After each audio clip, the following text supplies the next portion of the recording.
94.3 माई FM पर जीना इसी का नाम है मैं हूँ माही। चलिए आज आपको इंदौर ले चलती हूँ। रोमेश इंदौर में रहकर जॉब करता हुआ शादी योग्य एक लड़का, अच्छी तरह कहे तो मिस्टर सेविंग्स और सही तरीके से कहूँ तो कंजूस। अगर धोबी के पास भूल से 1 रुपया ज्यादा चला गया तो 1.5 किलोमीटर जाकर उससे वापस ले आएगा। ग्रोसरी का बिल 429 रुपीज 50 पैसे हुआ तो मजाल हो जो दुकानदार 430 रुपीज ले ले।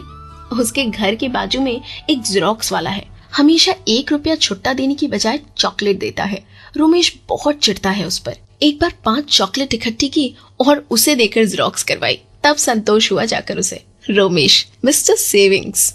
आज भागदौड़ में था रोमेश। छुट्टी के बाद का वर्किंग डे था और शाम को घर पर कजिन तेज आने वाला था। प्लान तो था कि गप्पे लड़ाएंगे, पर ऑफिस में ज्यादा रुकना पड़ा। आते वक्त बाइक पंचर हो गई, घसीट के लाना पड़ा घर पर। तेज घर आ चुका था और एक के बाद एक फोन कर रहा था। अभी तो घर पहुंचा कि शक्कू मौसी आ गई, जिनका नाम भी नहीं पता था। ऐसे कई रिश्तेदारों की बात कर ली, जन्म मृत्यु शादी ब्याह पॉलिटिक्स सब बातें की। तकलीफ में रोमेश ने अपनी नींद को आते हुए रोका, पर जब शक्कू मासी जा रही थी तब रोमेश को 1000 रुपए की नोट दे गई। घर में शादी थी, मैं तेरी मम्मी की दोस्त हूँ, तेरा तो हक बनता है। कुछ सुनाई नहीं दिया रोमेश को, दिखी तो बस 1000 रुपए की नोट। आगे क्या हुआ जानिए इस गाने के बाद। 94.3 माई एफएम पर आप हैं माही के साथ। रोमेश तुरंत सोचने लगा, क्या करूं इस 1000 रुपए का। तेज ने टोका, पहले खाना खिला यार, भूख लगी है। बाइक तो पंचर हो गई थी, ऑटो में जाना पड़ेगा। सौदा महंगा था पर जाना तो पड़ेगा ही। ठंड के कारण रास्ते सुनसान थे। दूर एक रिक्शा खड़ी थी। रिक्शा वाला पहचान का था, वैसे तो काफी बातें करता था पर आज शांत था।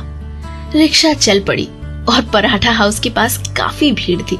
थोड़ी दूर पर रिक्शा खड़ी कराकर रोमेश ने 50 रुपए निकालने के लिए वॉलेट निकाला और आगे आगे इस कहानी में अब मिलेगा एक और नया पात्र।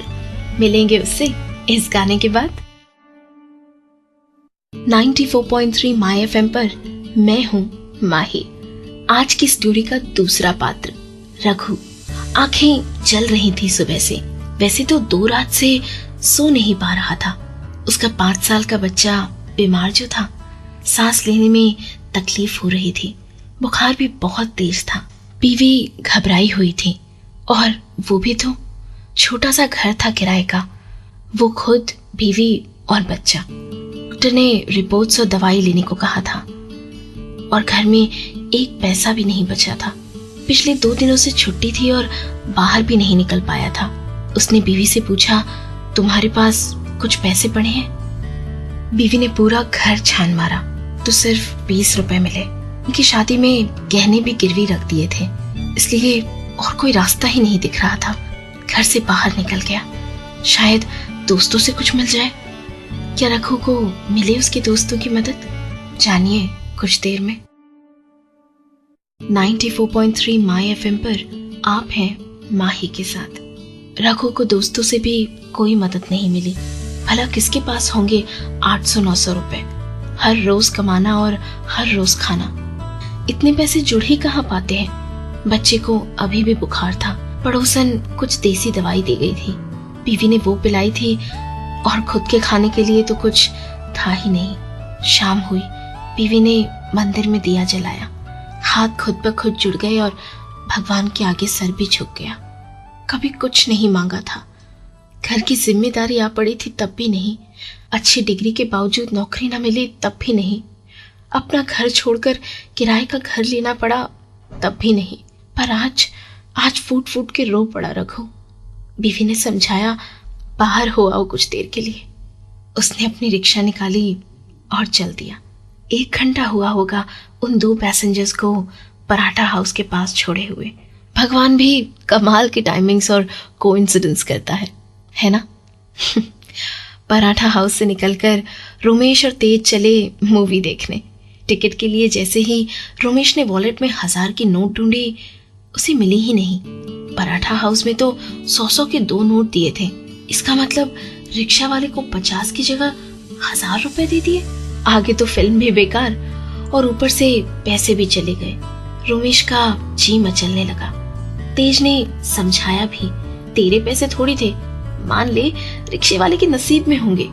रोमेश चिढ़ गया, ऐसे थोड़ी होता है यार, मेरे थे, मेरे हक के थे, कुछ भी तो मत बोल, पता भी है 1000 रुपए किसे कहते हैं। तेज को शायद नहीं पता होगा, पर रघु को तो पता है। 94.3 माय एफएम पर माही के साथ आप सुन रहे हैं जीना इसी का नाम है। रात के 11 बज चुके थे। 1.5 गुना किराया मिल जाए तो कम से कम 200 या 250 मिल ही जाएंगे। इन्हीं सब उधेड़-बुन में था। ठंड बहुत ज्यादा थी। चाय की दुकान पे चाय पीकर रघु ने 50 की नोट निकाल कर दी। चाय वाला बोला, अरे छुट्टे दो भैया, इसके छुट्टे मैं कहां से लाऊंगा। उसने रघु की आंखों के सामने 1000 रुपए की नोट रखी। ठंडी में रघु को पसीना आ गया। रिक्शा लेकर पराठा हाउस पहुंचा तो देखा कि वो तो बंद हो रहा था। अब कहाँ ढूंढे उस आदमी को, और क्यों ढूंढे जब उसे पैसों की इतनी सख्त जरूरत थी। पहुंच गया घर। दूसरे दिन डॉक्टर ने कहा भी, देर की होती तो बच्चे का बचना मुश्किल हो जाता। बच्चा 4-5 दिन में तो दौड़ने लगा। 15 दिन हो गए। आज छुट्टी थी और बच्चा जिद कर रहा था घूमने के लिए। रघु ले गया उसे गार्डन में, झूले पर बिठाया और गुब्बारे भी दिलवाए। वापस जा ही रहा था कि उसकी नजर पड़ी रोमेश पर। अपने दोस्तों के साथ बैठा था वो। क्या होगा जब रघु और रोमेश मिलेंगे, जानिए इस गाने के बाद। 94.3 माय एफएम पर मैं हूँ माही। बेटी को लेकर दौड़ पड़ा रघु।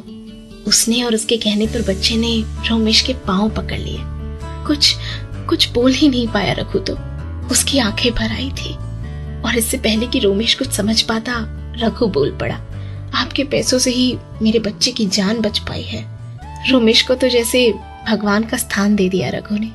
रघु बार बार रोमेश से कह रहा था कि वो धीरे धीरे करके उसके 950 रुपए वापस दे जाएगा, पर क्यों रोमेश को ये बात पसंद नहीं आ रही थी।